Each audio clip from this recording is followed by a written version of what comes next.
everyone, this is Matt Bourgeois from that Yearbook Guide channel. I'm here with an awesome friend of mine, Shelly Townsend from California. Hey, Shelly, how's it going? Good morning. Hello. We're in the Northern California Bay Area. Awesome. Well, we are talking today for about new advisors, tips and tricks for new advisors. I was a new advisor once. I was just teaching my classes, doing my thing, and somehow I got roped into doing yearbook. And so I didn't know what I was doing. I just sort of jumped in 2 feet forward. I had a yearbook that didn't get done the previous year that I had to do, and I just was making stuff up as I went. I was not a particularly good person when it came to English and citations and journalism especially. I just sort of winged it and just figured it out along the way, and now it's kind of a career of mine, but it was kind of crazy there. So for a while, how did you get into yearbooks, or how long have you been working with yearbooks? I've been doing yearbooks for 20 plus years with all kinds of schools all around the Bay Area. And I should have counted before how many yearbooks it is, but it's a lot. It's a lot. So I've seen it all.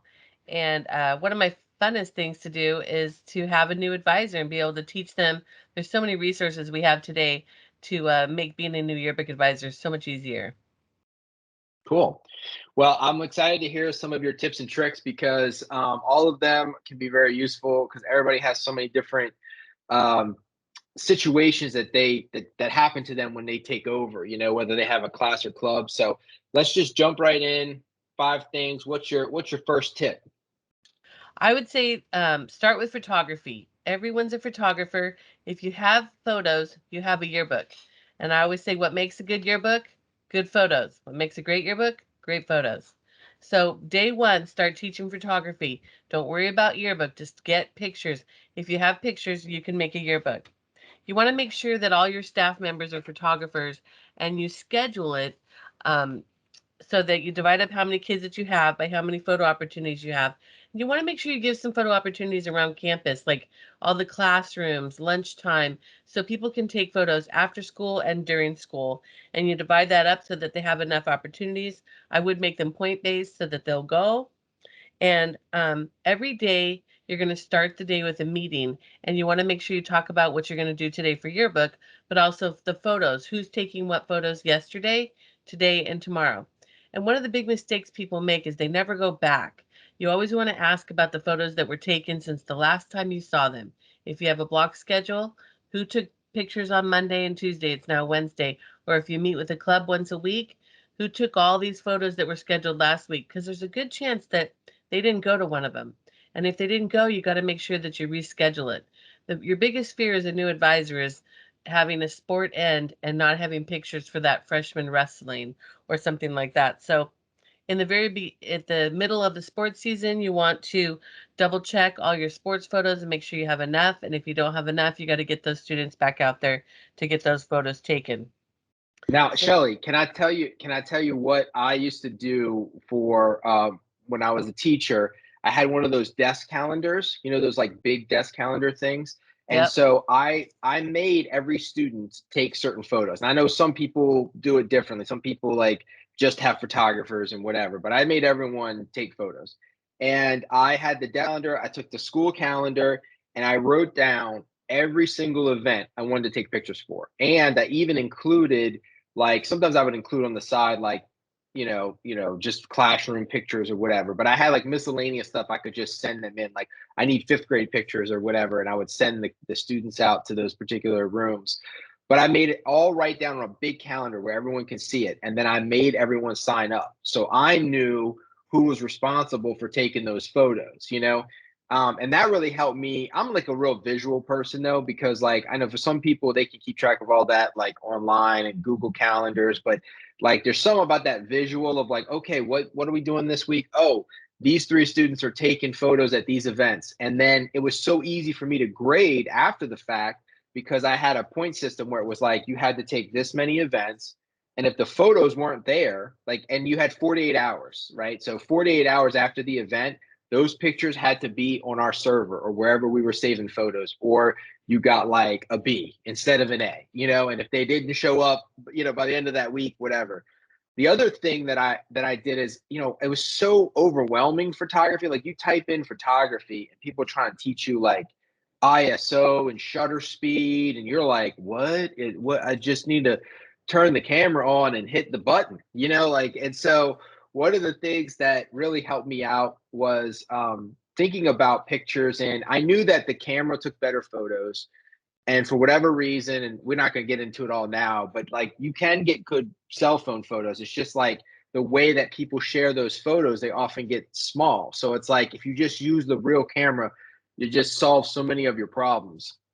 But I used to just tell the kids, look, vertical, horizontal, and get smiling pictures and pictures of people not smiling. Like, you know what I mean? Like just that simple. Like just like candid shots, like action shots. I'm like, fake it if you have to, like pretend to be showing someone something, just do those things and you'll help yourself out a lot, because there's nothing worse than having, like, I remember literally, this is my first volleyball assignment. It was a volleyball jamboree. I sent the kids out, 2 kids, 2 cameras. There was not a single photo of volleyball. All it was them with their friends smiling, because I didn't teach them anything. I just was like, go take, and I got pictures of them with the volleyball players smiling, but literally no action shots, and I was like, this is like fail. This is epic fail. I got 308 pictures and not a single action shot. So I was just like, yeah, I needed help with photos for sure. Well, hopefully people watching today, you will save them one bad experience there. Well, and I'll say, when it comes to photos, your little settings on the thing, go to sports mode, right? Just flip it to sports mode when you're taking pictures of people moving, like that helps a lot, because you get a lot of those. That was the issue. It was blurry, right? I mean, and so if your camera has a sports mode, it's to take a fast picture so you don't get blurry. And I mean, it was over a year before I even realize that, you know what I mean? Because it's like you've got those automatic cameras and it's like everything is coming out blurry. This is why people don't like taking action shots. Right. Well, one thing I really love to do, and I wish the teachers would do it all year, but if they would just do it from the beginning of the year until Christmas, is every Friday is Photo Friday. Maybe spend 15 minutes. Everyone puts 5 photos into a folder, but you can learn as much from looking at good photos as you can bad photos. So if you look at the pictures every Friday, your photo quality will go way up, because people will be like, oh, I didn't think to stand there. I didn't think to get down, as a bird's eye, worm's eye view. So if you look at photos, the more you look at photos, the better your photo quality will be. That And is awesome advice. I never even thought about that, but it really does. When you sit there and you just look through photos and you're like, oh, that's a good photo because of this. Oh, that looks like an awesome photo. And it also helps the students because they're like, oh man, they said my photo was awesome. And it really is. You're like, dude, you take some really good photo here. They don't even know why. Like they might have took 100 photos that day, and then they can start to learn, like you said, like why just looking at photos and like reviewing them and trying to give positive feedback, like, oh, look at the lighting, like they don't have it. The sun isn't on only half their face. Like, that's great. So yeah, another fun thing to do is to give the kids 5 things, all the same thing: picture the principal, parking lot, classroom shot, group shot, single shot. And they just take 5 photos and they put them all into a folder. So there's a folder for principal. So you look at all 15 kids' pictures of the principal and you see all the different ways they took it. But what's interesting is, as a teacher and advisor, you're going to realize how much instruction you need to give them or not give them. Because do you want a principal talking to a kid or sitting at their desk? You just said the principal. So it's really nice. And the kids love that assignment to see the differences of what everybody did. awesome. That's a That's good one. good. That's good. I like that. I'm taking Yeah. notes. Taking notes. I'm gonna use some of this. So a lot of my next pointer is to start every day with a meeting. You have to be organized. And so a lot of people, they come in, they're like, start working on Yearbook. That does nothing. The kids are going to go dilly-dally on their computers. You have to have a plan every day, just like you have a lesson plan for your other classes. You need to do that for Yearbook as well. It only has to be 5 or 10 minutes. It does not have to be run by you. One of my number one things I like to teach new advisors is never do anything a student can do. Don't organize photos. The students can run the meeting. The photo editor can run the photo review from today and tomorrow and yesterday. But make a plan, do your things, and then I love to give kids assignments where they have two or three things to be working on. Because let's say you're supposed to do volleyball, and the volleyball game's not till Friday, and I have 3 days till then.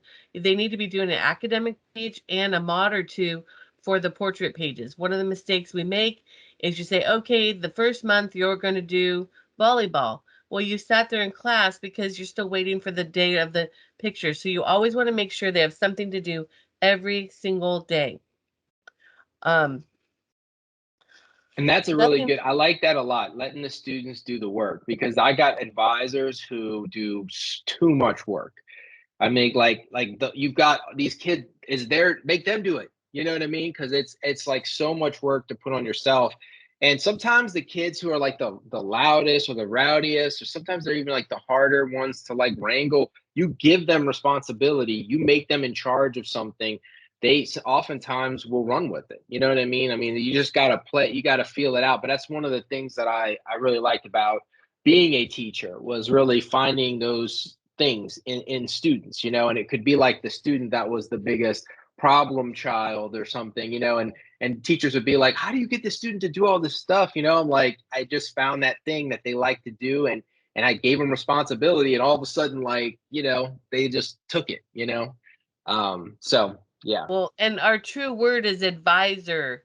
We're teaching children's to students to do this, and so we want to guide and teach them, and we want to do the things that they can't do and let them do the things that they can do. And they more than almost always surprise me. I'm always blown away by, and that you just watch them blossom as the year goes on.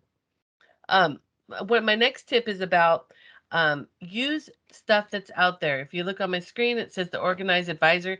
Do not make up anything. It is all out there for you. And by watching this video today, if you just go to this Organized Advisor website, there's all kinds of things on here. It's for journalism as well. So if you have a newspaper staff at your school, they can use this. But they have made everything for you.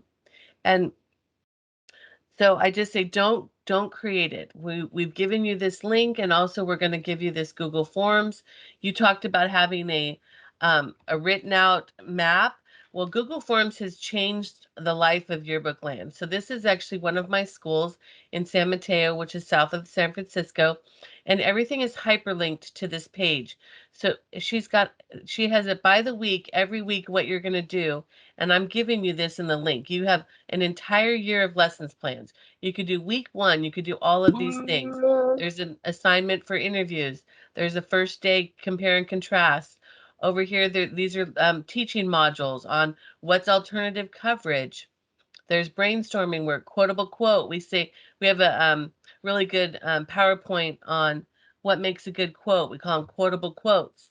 Um, Everything is listed on this doc, and it's a hyperlink. She even has everything up here that has to do with the school. So when we talk about having a meeting, when the kids come in, the first thing they do is they open their computers, they open this up. She has an agenda on the board. This is there, and they just click through and they do what's on the. Then the next week they do this next one. It's got games. It's really, you got to have fun in Yearbook. So you want to make it exciting for them to come to class, and you have to teach them. But this is week by week, everything you need to do. There's assignments in here, and I'm sharing that with you so that you can have it. So don't create anything. It's out there for you.